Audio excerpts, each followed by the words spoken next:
Welcome back to another ETCS Bites Back, and in this episode we're going to be looking at trips. Not trips and falls as in a health and safety risk, but when the ETCS system trips the train and brings it to a stand. So trip mode is the mode that associated with a trip. When a trip is triggered, then the train goes into trip mode. And this is all around when certain events have occurred, something that is hazardous and needs an emergency reaction. The onboard tripping leads to the emergency brake being applied, and the train is brought to a stand. Once at a stand, then the driver can acknowledge the trip, and that will cause, generally, a change to post-trip mode when operating in ETCS levels 1, 2, and 3.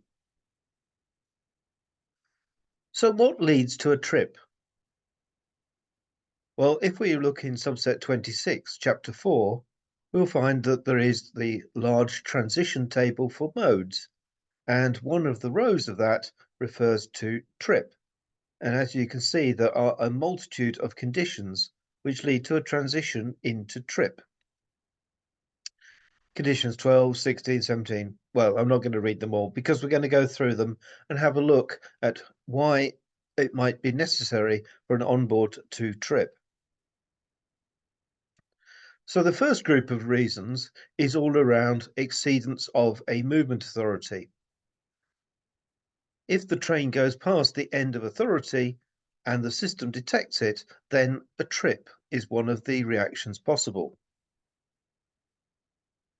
So, for example, in level 1, if the train overpasses the end of authority or limit of authority with its min-safe antenna position, that will lead to a trip. So this would be where the driver has gone past a signal displaying stop and no new MA has been received in the onboard.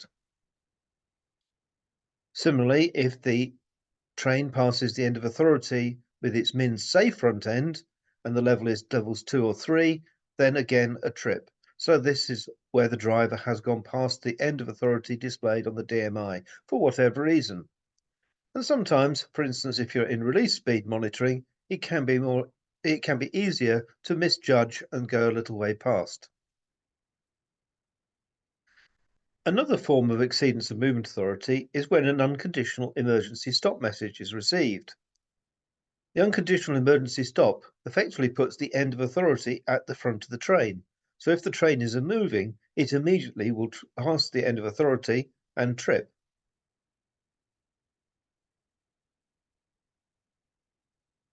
If the ERTMS switches to levels 1, 2, or 3 and there is no movement authority stored on board, then there is no movement authority to be applied and hence the train will trip. Moving on to staff responsible, one of the things that can be entered by the driver or sent from the trackside is an SR distance. And if the train passes that and the driver has not selected override, then that will also lead to a trip. And also related to override is when the train passes the former end of authority or limit of authority in override. And this is quite a complex situation, but where a driver presses override and was in standby or had a movement authority, then the former end of authority becomes the limit of the movement authority in SR. I didn't quite explain that right. We need to look at the SR one again.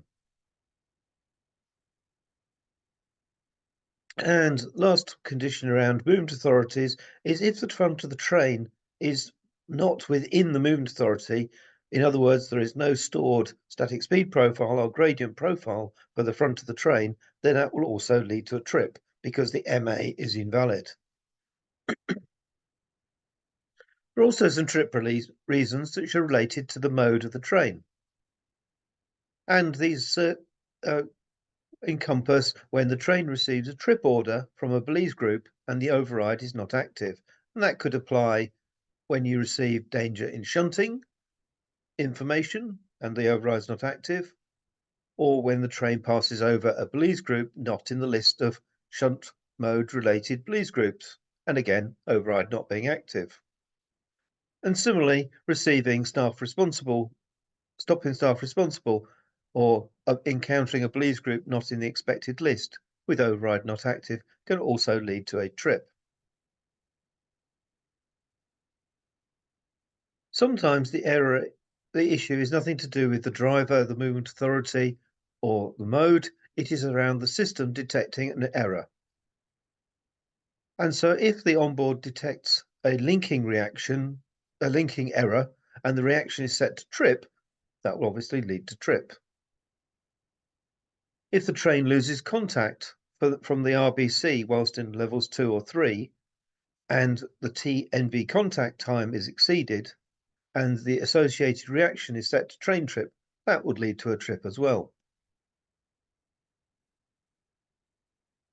If a train goes from an area of ETCS to another area, and the system version of the trackside is higher than that the train supports, then that will also lead to a trip if the train is operating in levels 1, 2, or 3.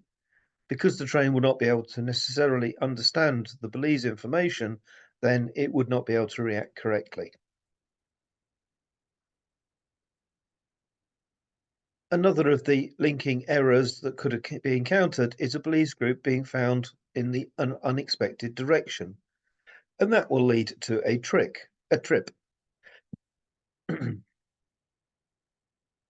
And the last group we're going to look at is mainly around changing level to and from a national system. If the driver tries to avoid a national trip procedure whilst in, level NTC by selecting shunt, that will lead to a trip. If the train tries to change from level NTC to levels 1, 2, or 3, or level 0, and the national trip is still active, then that will also lead to a trip. And switching to level 1 with a trip order having been received from a Belize group, an override not active will also generate a trip. So we have a whole list of reasons why the train may go into trip. However, luckily this doesn't happen very often. So what does happen? Well, the RTMS on board commands the emergency brake, and there's no brake release possible whilst the train remains in trip mode. And the ERTMS will indicate to the driver the reason for the train trip. Messages include a Belize read error, which would be relating to linking, communication error, loss of the radio communication session with the RBC. In certain circumstances, shunting could be refused. For instance, if you're trying to avoid a national trip by changing from level NTC and pressing shunt. If the trackside indicates a system version the train is not compatible with, you'll get the trackside not compatible message. But the most common ones, of course, would be unauthorized passing of an end of authority or limit of authority.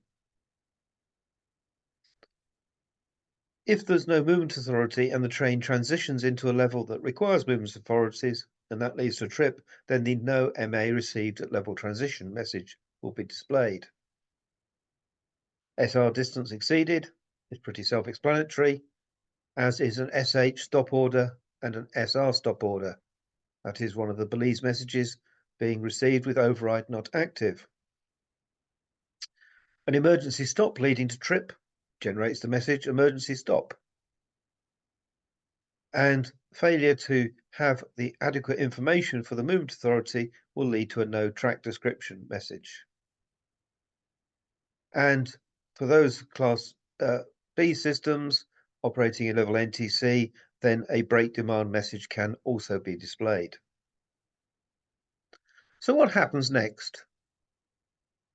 Well, once the train is at a standstill, the driver is able to acknowledge the trip. And that acknowledgement releases the emergency brake demand. Doesn't mean, of course, the train can move, or the driver should move. There can be operational procedures that need to be undertaken. What happens technically is dependent on the level. But as I say, there may well be operational procedures that need to be followed. In level 0 and NTC, if there's no valid train data, the onboard will go straight to shunt when the driver acknowledges the trip. on the basis that the train must have been in shunt if it's in level 0 and NTC and had no train data. There's no need for any extra steps in the process because the driver is solely responsible for managing the train whilst in level 0 and NTC.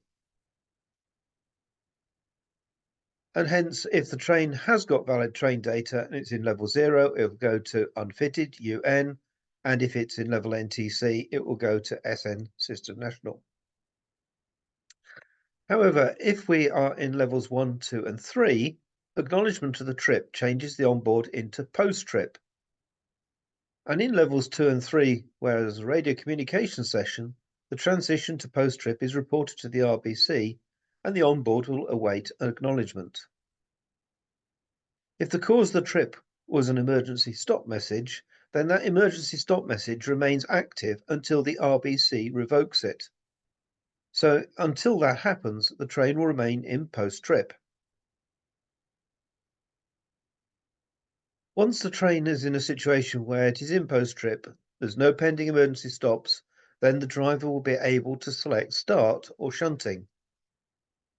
Obviously, shunting will take the train into SH and will be exactly as if it had been selected at start of mission. In level 1, pressing start will cause SR to be offered, very similarly to start of mission process, and the driver will need to acknowledge that. In level 2 or 3, a message is sent to the MA requesting, is sent to the RBC requesting an MA. Again, very similar to start of mission. And so, having gone through the post-trip process, then we are back into normal operation and we can continue.